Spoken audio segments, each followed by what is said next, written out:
सुनिए, ध्यान दीजिए। 3 चैप्टर हम लोग पढ़े थे, थ्योरी पढ़ लिया, ठीक है ना। अब क्वेश्चन आंसर देखेंगे 3 चैप्टर का, ठीक है। क्या है सवाल 3 चैप्टर में? क्लास 10 बायोलॉजी, ठीक है ना।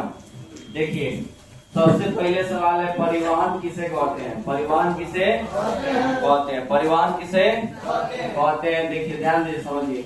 उपयोगी पदार्थों का उनके मूल स्रोतों से शरीर की प्रत्येक कोशिका तक पहुंचाने तथा अनुपयोगी और हानिकारक पदार्थों को कोशिकाओं से निकलने की क्रिया को पदार्थों का परिवहन कहते हैं। उपयोगी पदार्थों को, समझिए, उपयोगी पदार्थों को उनके मूल स्रोतों से शरीर की प्रत्येक कोशिका तक पहुंचाने, शरीर की प्रत्येक कोशिका तक पहुंचाने तथा अनुपयोगी और हानिकारक पदार्थों को कोशिकाओं से निकलने की क्रिया को क्या कहते हैं? परिवहन कहते हैं। क्या कहते हैं? परिवहन। जीवों के शरीर में इस कार्य के लिए विकसित तंत्र को परिवहन तंत्र कहते हैं। और जिस तंत्र के द्वारा परिवहन किया जाता है उसे क्या कहते हैं? परिवहन तंत्र। अब ये जाइलम क्या है? जाइलम क्या है? जाइलम क्या है? जाइलम एक प्रकार का पेड़ पौधा में पाया जाने वाला संवहन ऊतक है। क्या है? संवहन ऊतक का मतलब होता है सामान को ले जाने और लाने वाला, समझ गए? पौधा के अंदर, पौधा के जिसका प्रमुख कार्य पेड़ पौधे के सभी भागों में जल एवं खनिज लवण पहुंचाना है। पढ़ाए हैं हम, समझ गए ना, कि जाइलम का काम है पेड़ पौधों के सभी भागों में, पेड़ पौधे के सभी भागों में जल एवं खनिज लवण को पहुंचाना, जल एवं खनिज लवण को पहुंचाना। जाइलम की कोशिकाएं मृत होती है। जाइलम की गति नीचे से ऊपर की ओर होती है। नीचे से, कि जल कहाँ से जाता है? जड़ से। जल कहाँ से जाएगा? जड़ से। जड़ से जल को ग्रहण करके पत्तियों तक पहुंचाना किसके काम है? जाइलम। किसके काम है? जाइलम का। उसके बाद है इसी के समझिए एक बार, समझ लो ना, फ्लोएम क्या है? फ्लोएम क्या है? फ्लोएम क्या है? समझ गए ना? सुनिए, ध्यान दीजिए।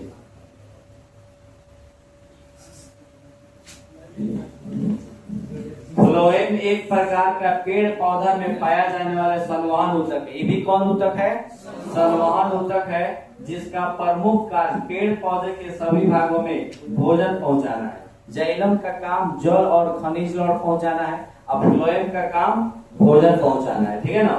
फ्लोएम की कोशिकाएं जीवित होती है। फ्लोएम की गति सभी दिशाओं में होती है। जाइलम में बताया है कि गति नीचे से ऊपर की ओर होती है, नीचे से ऊपर की ओर। फ्लोएम की गति कहीं भी हो सकती है। जहाँ पौधा को जरूरत है खाना का, वहाँ फ्लोएम खाना लेकर जाएगा, ठीक है। एक फिर ये सवाल की तरफ ध्यान देंगे, जाइलम और फ्लोएम में क्या अंतर है? जाइलम और फ्लोएम में क्या अंतर है? जाइलम और फ्लोएम में निम्नलिखित अंतर है। देखिए कितना साल पूछा है, 14 में, 15 में, फिर से 2020 में, 2025 में, 14 में, 15 में, 2020 में, 2025 में, ठीक है।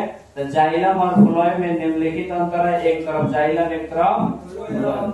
यह एक प्रकार का पेड़ पौधा में पाया जाने वाला संवहन ऊतक होता है, जिसका प्रमुख कार्य जल और खनिज लवण को पहुंचाना है, ठीक है। जबकि यह एक प्रकार का पेड़ पौधा में पाया जाने वाला संवहन ऊतक है, जिसका प्रमुख कार्य भोजन को पहुंचाना है। कभी पहुंचाना है? भोजन को, ठीक है। जाइलम की कोशिकाएं मृत होती है, जबकि फ्लोएम की कोशिकाएं जीवित होती है। जाइलम की कोशिकाएं मृत होती है और फ्लोएम की कोशिकाएं जीवित होती है। जाइलम का दाब ऋणात्मक होता है, फ्लोएम का दाब धनात्मक होता है। उसके आगे देखिए, इसका और पॉइंट है जितना, अच्छा, इस सारा पॉइंट में कुछ पॉइंट जो भी आपको याद आएगा उसको लिख दीजिएगा, ठीक है। चलिए ध्यान दीजिए। जाइलम के ऊतक को दारू कहा जाता है, फ्लोएम के ऊतक को वाष्प कहते हैं। जाइलम की गति नीचे से ऊपर की ओर होती है, फ्लोएम की गति सभी दिशाओं में होती है। नाम है, वो दारू पीने वाला नहीं। अब देखो, पादप में जल और खनिज लवण का वहन कैसे होता है? पौधों में जल और खनिज लवण का वहन कैसे होता है? पौधों में जल और खनिज लवण एक जगह से दूसरे जगह कैसे जाते हैं? पौधे में जल और खनिज लवण एक जगह से दूसरी जगह कैसे जाते हैं? पादपों में जल और खनिज लवणों का वहन मुख्य रूप से जाइलम ऊतक द्वारा होता है। किसके द्वारा? जाइलम ऊतक द्वारा होता है। यह प्रक्रिया जड़ों में मिट्टी से खनिज और जल के अवशोषण से शुरू होती है, जहाँ जड़ के रोम समझ रहे ना, शोर, मूल रोम जो होता है शोर, समझ गए ना, जड़ के शोर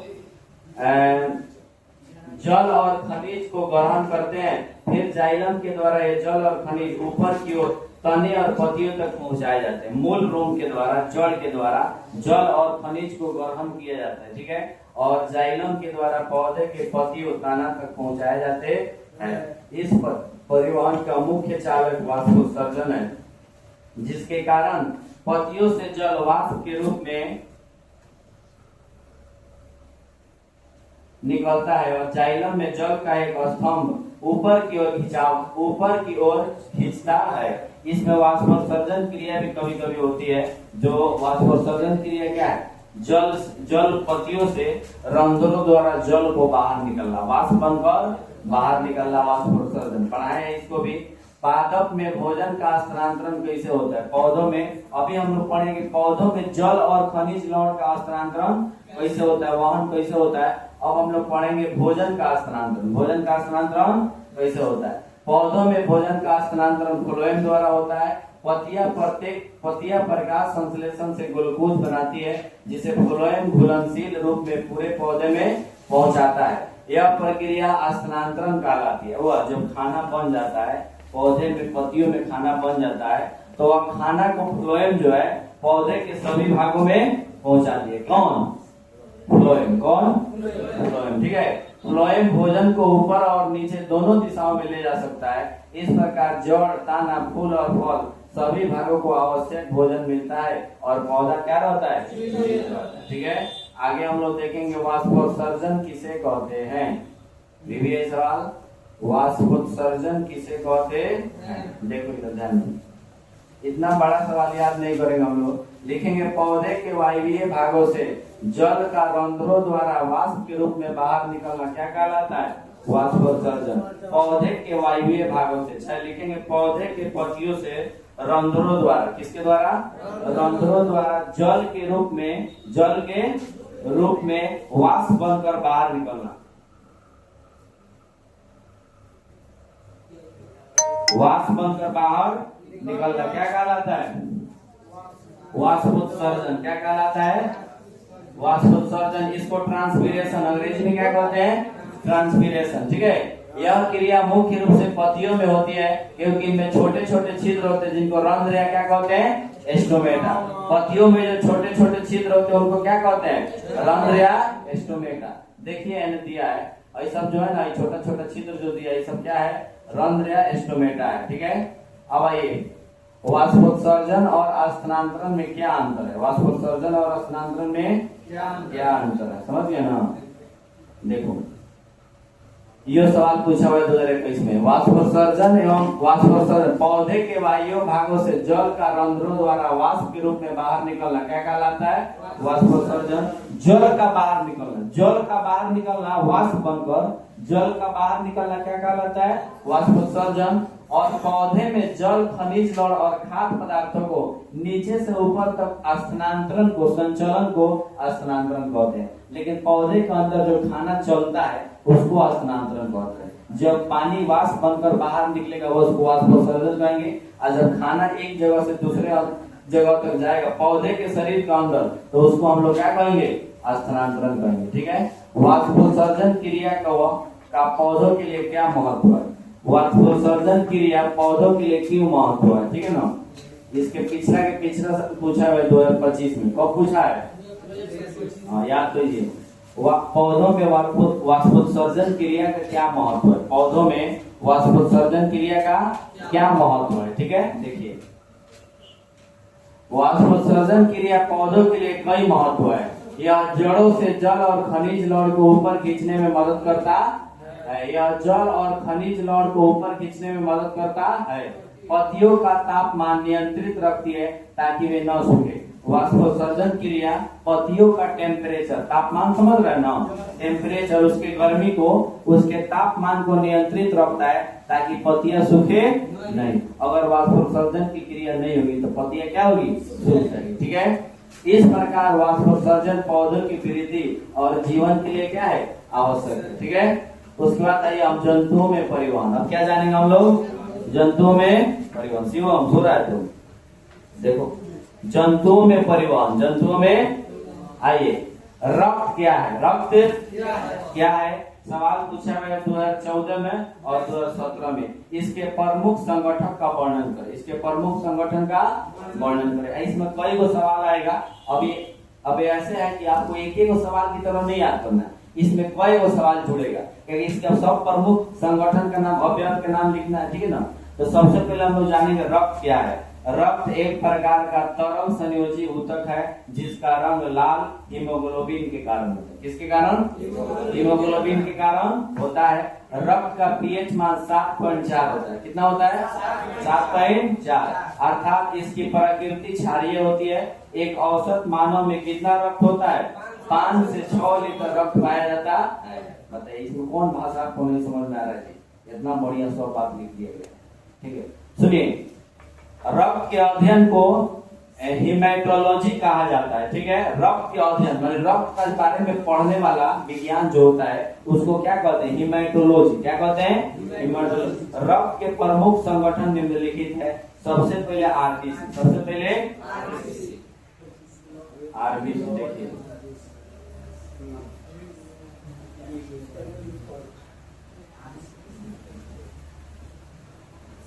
रक्त के प्रमुख संगठन निम्नलिखित है। सबसे पहले आरबीसी। इसमें रक्त में एक और चीज होता है, प्लाज्मा। क्या होता है, प्लाज्मा। जो पढ़ाए थे तो हम बताए थे कि रक्त में 55% भाग प्लाज्मा है। क्या है, प्लाज्मा। 45% रक्त कणिका है जिसमें आरबीसी है, डब्ल्यूबीसी और प्लेटलेट होता है। ठीक है, देखिए सबसे पहले आरबीसी। आरबीसी के बारे में जानिए, आरबीसी क्या है। इसका पूरा नाम रेड ब्लड सेल्स होता है। क्या होता है, जिसका निर्माण अस्थि मज्जा में होता है। और आरबीसी का, लड़का ध्यान दो, और आरबीसी का कब्रिस्तान पलिया या तिल्ली को कहा जाता है, क्योंकि इसमें आरबीसी मर जाता है, आरबीसी मर जाता है। आरबीसी का उत्पादन होता है, यानी आरबीसी का जन्म होता है। जन्म माने वो, हाँ, उसका पैदाइश होती है और फिर वो मरता है, फिर नया बनता है, फिर मरता है, फिर नया बनता है। कितना दिन में, 120 दिन में। कितना दिन में, हाँ, 20 से 120 दिन में, 20 से 120 दिन में। आरबीसी का जीवन काल, आरबीसी का बहुत ही बीबीए सवाल है, याद रखिएगा। ये सब ऑब्जेक्टिव यही से तैयार होता है, समझ गए ना। आरबीसी का जीवन काल कितना होता है, 20 से 120 दिन। 20 से इतना दिन के बीच में आरबीसी मरेगा, फिर नया बन जाएगा। ठीक है, सुनिए, इसमें केंद्रक नहीं पाया जाता है, जिसके कारण डीएनए टेस्ट नहीं किया जाता है। आरबीसी को एरिथ्रोसाइट भी कहा जाता है। इसका प्रमुख कार्य शरीर की कोशिकाओं में ऑक्सीजन पहुंचाना। क्या काम है, ऑक्सीजन पहुंचाना। हीमोग्लोबिन जो है ऑक्सीजन को पहुंचाता है, कल आप पढ़े थे, ऑक्सी हीमोग्लोबिन बना के ऑक्सीजन को पहुंचाता है, और फिर उसको कार्बन डाइऑक्साइड के साथ मिलके कार्बोक्सी हीमोग्लोबिन बनाता है, जो फेफड़ा तक वापस आता है। दूसरा घटक है रक्त का डब्ल्यूबीसी। बचिए, इसका पूरा नाम व्हाइट ब्लड सेल होता है। क्या होता है, व्हाइट ब्लड सेल होता है, जिसका निर्माण अस्थि मज्जा में होता है और मृत्यु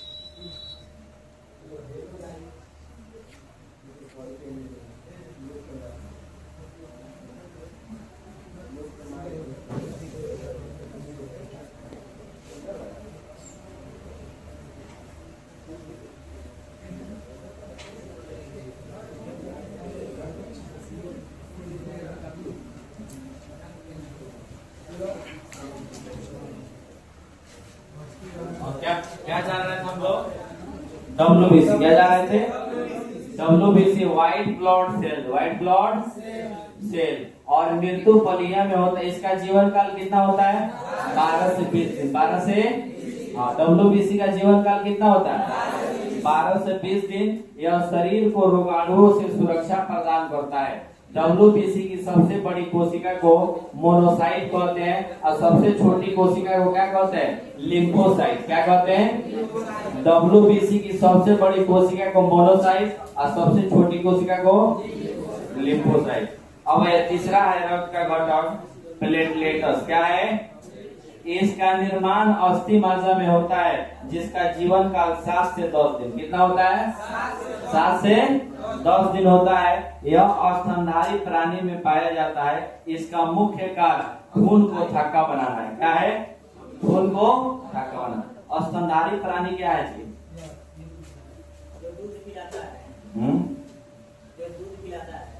नहीं, सुनिए, जिसका वास धरती पर हो रहा है, कहाँ हो रहा है? जिसका वास कहाँ हो रहा है? आरबीसी। सुनिए, ध्यान दीजिए। प्लेटलेट्स खून को क्या करता है? रक्त को थक्का बनाने का काम करता है, ठीक है ना। रक्त के जमने में पटिकानु प्लेटलेट्स की क्या भूमिका है? रक्त के जमने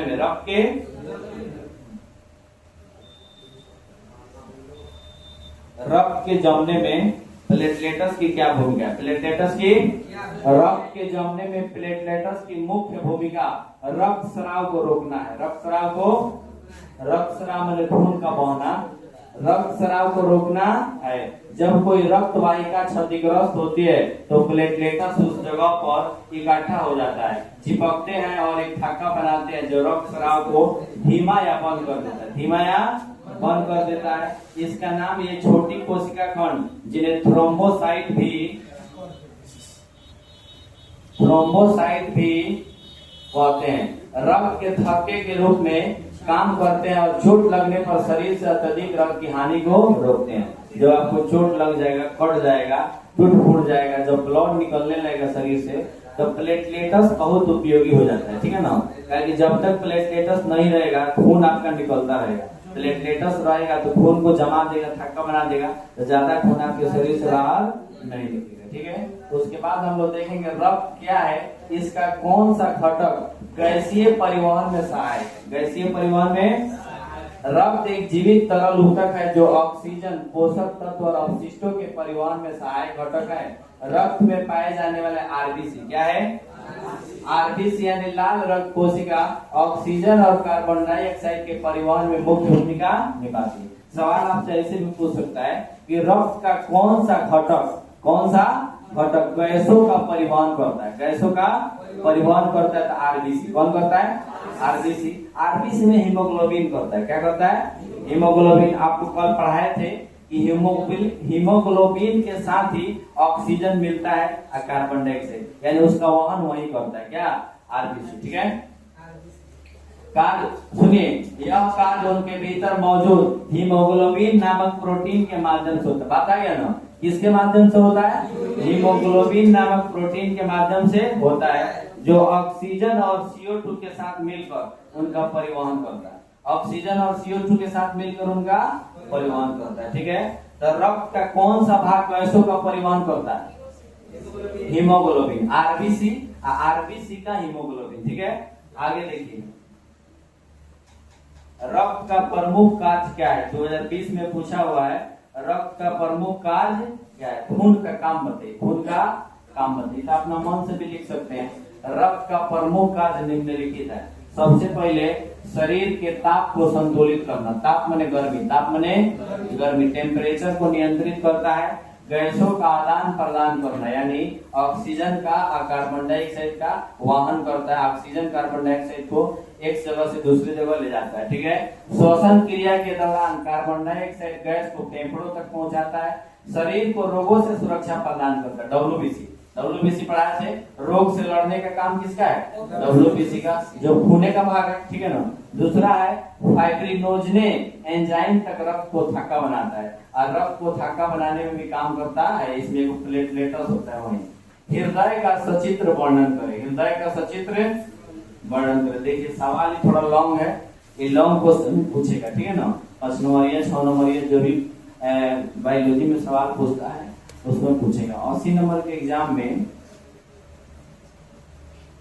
फिजिक्स 26 नंबर का आएगा और केमिस्ट्री 26 नंबर का आएगा। 28 नंबर का बायोलॉजी आएगा। कौन आएगा? बायोलॉजी। 28 नंबर का बायोलॉजी आएगा। तो इसलिए जो है तो उसमें एक सवाल दो सवाल रहता है, 5 नंबर या 6 नंबर में दो सवाल रहता है जो एगो आपको बनाना रहता है। ठीक है, चलिए देखो, हृदय का सचित्र वर्णन करें। कल हृदय के बारे में पढ़ाए थे। हृदय मानव का प्रमुख अंग माना जाता है जो सभी अंगों से सबसे ज्यादा बिजी होता है, सबसे ज्यादा बिजी होता है। कल बताए थे ना, सब अंग कुछ न कुछ आराम करेगा लेकिन हृदय आराम समझ गए ना। दिल हमेशा धड़कता रहता है, दिल हमेशा धड़कता रहता है। जब वो हृदय आराम करने चलेगा तो आदमी को आराम दे देगा, आदमी को आराम दे देगा, कहेगा आप आराम कीजिए, और वैसा आराम देगा, हमेशा के लिए आराम देगा। समझ गए? सुनिए इधर देखिए, उसके बाद आइए, मानव के शरीर का हृदय में 4 चेम्बर होता है। कल बताए थे, कमरा कई होता है? 4 गो चेम्बर होता है, जिसमें 2 आलिंद होते हैं और 2 निलय होते हैं। उसी को हम लोग कहते हैं बाया आलिंद और दाया आलिंद, दाया निलय और बाया निलय। यहाँ फिगर भी दिया हुआ है, समझ गए ना, फिगर भी दाया आलिंद बाया आलिंद, दाया निलय बाया निलय, समझ गए ना। सुनिए, हृदय का वजन कितना ग्राम होता है? 300 ग्राम लड़कों का। किसका? लड़कों का। लेकिन लड़कियों का 285 ग्राम होता है। कितना होता है? 285 ग्राम। इसीलिए देखिएगा, लोग लड़की लोग को ज्यादा जल्दी डर लगता है। ठीक है, ज्यादा जल्दी हबड़ैनी हो जाएगा, सहन शक्ति ज्यादा नहीं होता है, धाय से बेचैन हो जाएगा लोग कोनो बात में। ठीक है ना, कहे कि दिल कमजोर है। दिल क्या है? कमजोर नहीं, हल्का है। समझ गए ना? कितना हल्का है? 15 ग्राम। ठीक है, लेकिन मनुष्य बाबा है वही 15 ग्राम, वही 15 ग्राम में सब चीज है। समझ गए ना? सुनिए, 300 ग्राम होता है। हृदय के बाएं भाग में शुद्ध रक्त पाया जाता है और दाया भाग में अशुद्ध, दोनों भाग पाए, दोनों। सुनिए, शुद्ध रक्त भी पाया जाता है हृदय में और अशुद्ध रक्त भी पाया जाता है। ठीक है, शुद्ध रक्त को पंप कर देता है और अशुद्ध रक्त को शुद्ध करता है। समझ गए ना? फिल्टर करता है। हृदय के काम क्या है? खून को फिल्टराइज करना। ठीक है, आइए, हृदय वक्ष गुहा के दोनों फेफड़ों के बीच स्थित होती है, जो एक दोहरी झिल्ली से घिरी होती है, जिसे हृदय वारुण कहते हैं। दोहरी झिल्ली के बीच एक द्रव्य पाया जाता है जिसे पेरिकार्डियल द्रव कहा जाता है। ठीक है, रक्त परिसंचरण। देखो, रक्त परिसंचरण के लिए शरीर के अंदर पतली पतली नलिकाएं पाई जाती है, जिसे धमनी और शिरा कहते हैं। धमनी और शिरा। रक्त को एक जगह से दूसरी जगह ले जाने के लिए जो पतली पतली शिरा पतला पतला जो धारी होती है, उसको क्या कहते हैं? नलिकाएं जो पाई जाती है उसको धमनी और धमनी में शुद्ध रक्त, जबकि शिरा में अशुद्ध रक्त। धमनी में शुद्ध रक्त का बहाव होता है, शिरा में अशुद्ध। जो रक्त को हृदय जो है ना शुद्ध कर देता है, फिल्टर कर देता है, वो धमनी के द्वारा सब जगह पहुंचा दिया जाता है। ठीक है, और जो रक्त अशुद्ध होता है वो शिरा के द्वारा हृदय में पहुंचाया जाता है शुद्ध करने के लिए। ठीक है ना, किसके द्वारा? शिरा के द्वारा। तो 2 रक्त वाहिनियां है, नलिकाएं 2 है, धमनी और शिरा। धमनी और धमनी में शुद्ध रक्त, धमनी में शुद्ध रक्त। सवाल 1 नंबरिया, इस समय 1 नंबरिया बनेगा तो कहेगा कि शुद्ध रक्त का बहाव किसमें होता है? धमनी में। किसमें होता है? धमनी में। और शुद्ध रक्त का बहाव कितना होता है?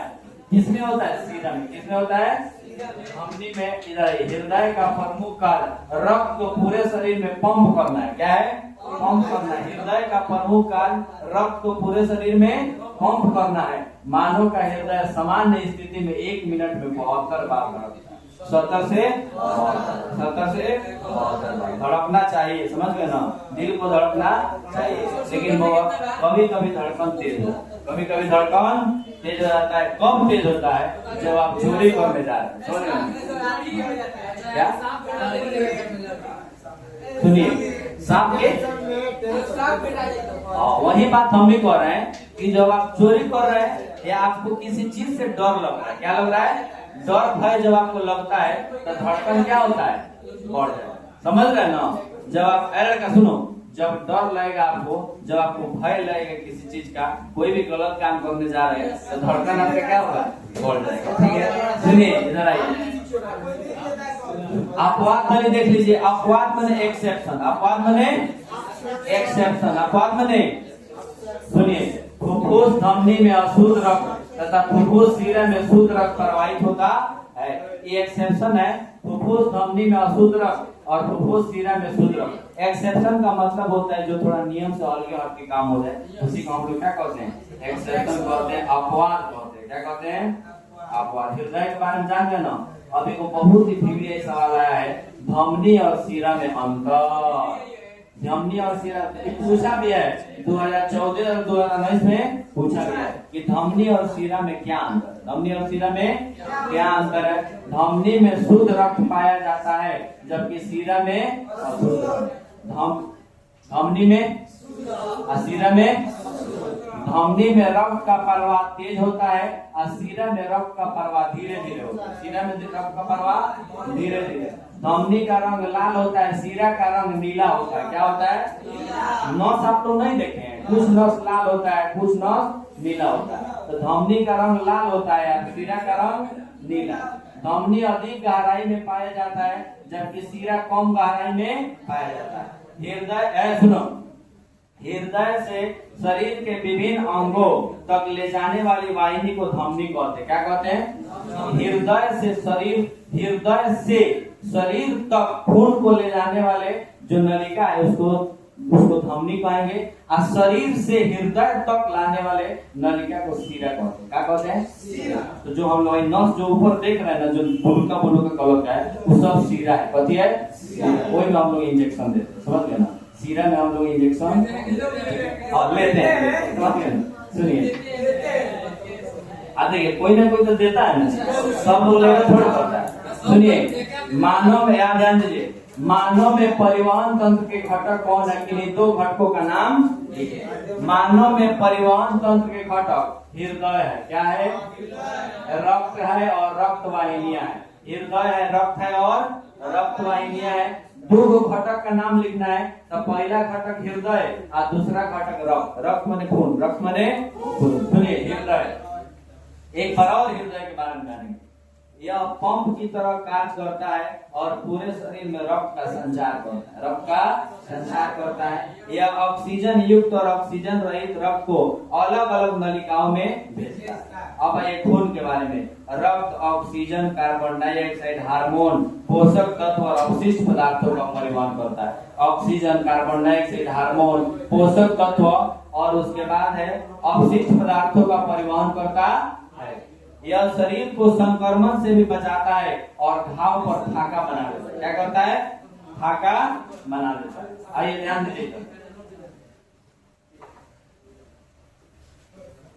रक्तदाब क्या है? रक्तदाब क्या है? आइए थोड़ा सा बीपी के बारे में जानेंगे।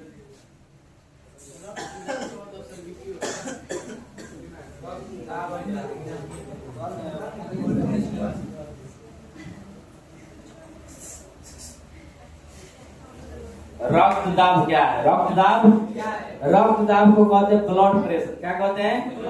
Blood pressure. आइए देखा जाए। सुनिए, वह दबाव जो रक्त द्वारा रक्त वाहिकाओं की दीवारों पर डाला जाता है, यह दबाव रक्त को हृदय से शरीर के विभिन्न अंगों तक पहुंचाने में मदद करता है। अब इसको ब्लड प्रेशर कहते हैं। अंग्रेजी में क्या कहते हैं? Blood pressure. अंग्रेजी में क्या कहते हैं? Blood pressure. इसको अंग्रेजी में क्या कहते हैं? Blood pressure. ठीक है, उसके बाद देखिए, वह दबाव जो रक्त द्वारा रक्त वाहिकाओं की दीवारों पर डाला जाता है, यह दबाव रक्त को हृदय से शरीर के विभिन्न अंगों तक पहुंचाने में मदद करता है। एक स्वस्थ मानव का बीपी माने ब्लड प्रेशर, बीपी माने ब्लड प्रेशर 120/80 mm/hg होता है, जिसमें 120 को सिस्टोल और 80 को क्या कहते हैं? डायस्टोल कहते हैं। 120 को सिस्टोल, 80 को क्या कहते हैं? बीपी का सीमा क्या है? 120/80।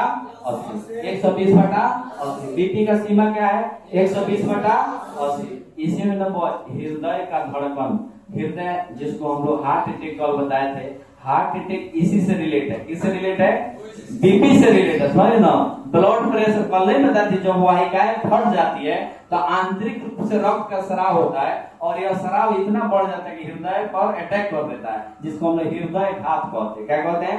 हृदय घात या हार्ट अटैक कहते हैं, समझे ना। ये ब्लड प्रेशर के बढ़ने के कारण होता है। ठीक है, आइए, इसीलिए हम लोग ब्लड प्रेशर को कंट्रोल रखेंगे। अब ब्लड प्रेशर जब बढ़ता है ना बुआ, तब बड़ी उत्सुकता होती है, बड़ी गुस्सा आता है, समझ गए ना। मानसिक संतुलन ठीक नहीं रहता।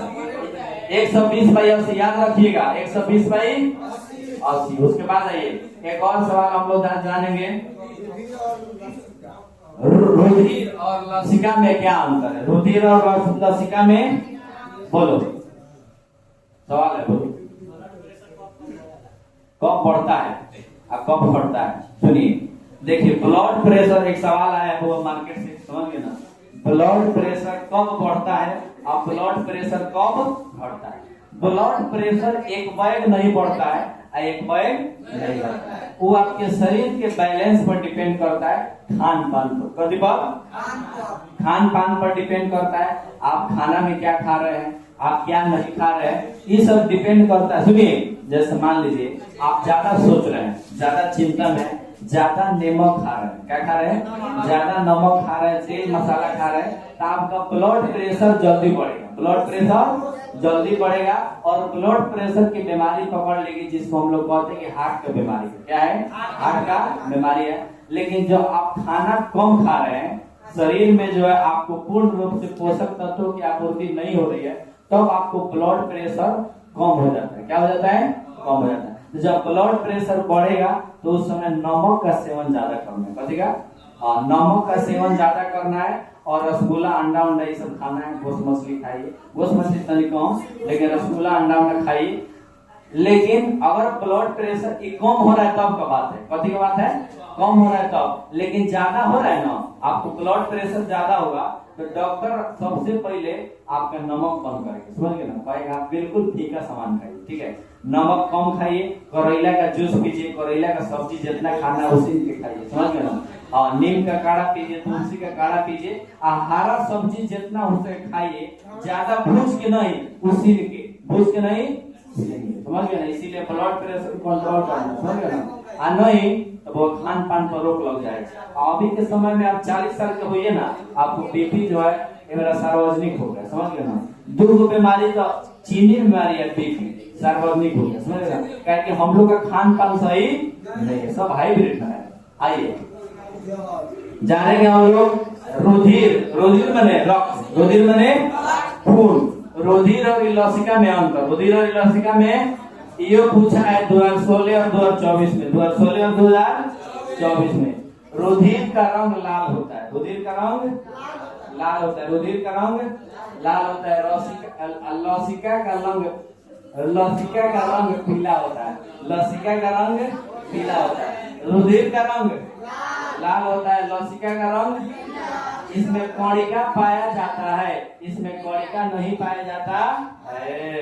इसमें हीमोग्लोबिन पाया जाता है, इसमें हीमोग्लोबिन नहीं पाया जाता है। इसमें सभी प्रकार के प्रोटीन पाए जाते हैं, इसमें केवल फाइब्रोनेजन एंजाइम नामक प्रोटीन नहीं पाया जाता है।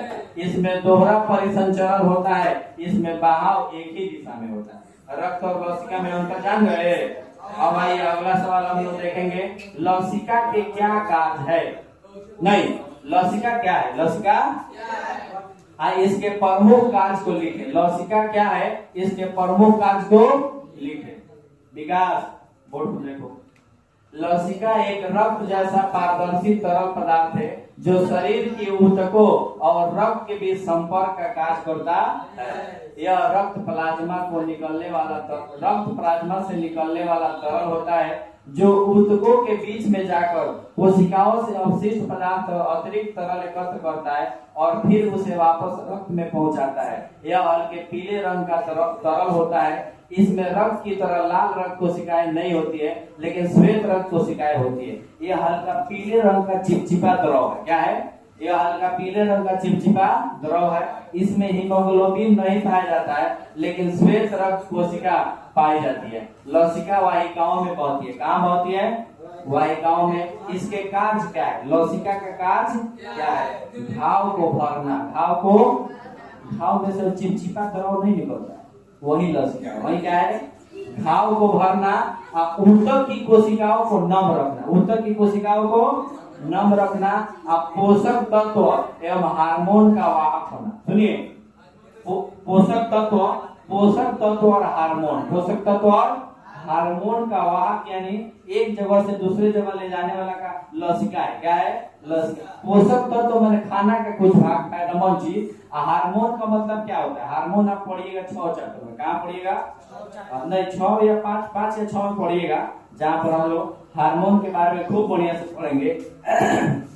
हार्मोन एक ऐसा पदार्थ है जो आपके शरीर के अंदर जो भी क्रिया होती है उसको नियंत्रित करता है। क्या करता है? नियंत्रित करता है। जैसा आपका दाढ़ी मूंछ जम रहा है, समझ गए ना?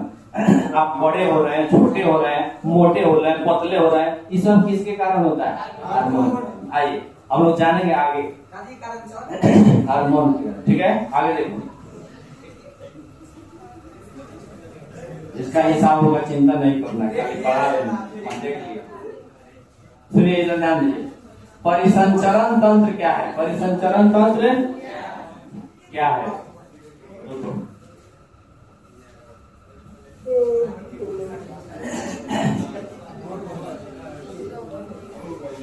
ध्यान दीजिए, देखिए तो परिसंचरण तंत्र यह कितने प्रकार के होते हैं? बहुकोशिकीय जंतुओं में पोषक तत्व, hormone, vitamin, oxygen, carbon dioxide के परिवहन के लिए जिस रक्त वाहिनियों का प्रयोग किया जाता है उसे परिसंचरण तंत्र कहते हैं। एक बार और देखेंगे, देखिए, बहुकोशिकीय जंतुओं में माने मनुष्य में, जीव जंतु जो बहुकोशिकीय है, पोषक तत्व यानी खाना को, हार्मोन को, विटामिन को, ऑक्सीजन को, कार्बन डाइऑक्साइड को परिवहन के लिए यानी एक जगह से दूसरे जगह ले जाने के लिए जिस तंत्र का, जिस अंग का प्रयोग किया जाता है उसको परिसंचरण तंत्र कहते हैं। रक्त परिसंचरण तंत्र की खोज विलियम हार्वे ने 1628 ईस्वी में किया था, जो मुख्यतः 2 प्रकार के होता है। रक्त परिसंचरण तंत्र का खोज कौन किया था? William Harvey. कौन किया था? विलियम हार्वे ने किया था। कब किया था? 1628 ईस्वी में। यह 2 प्रकार का होता है।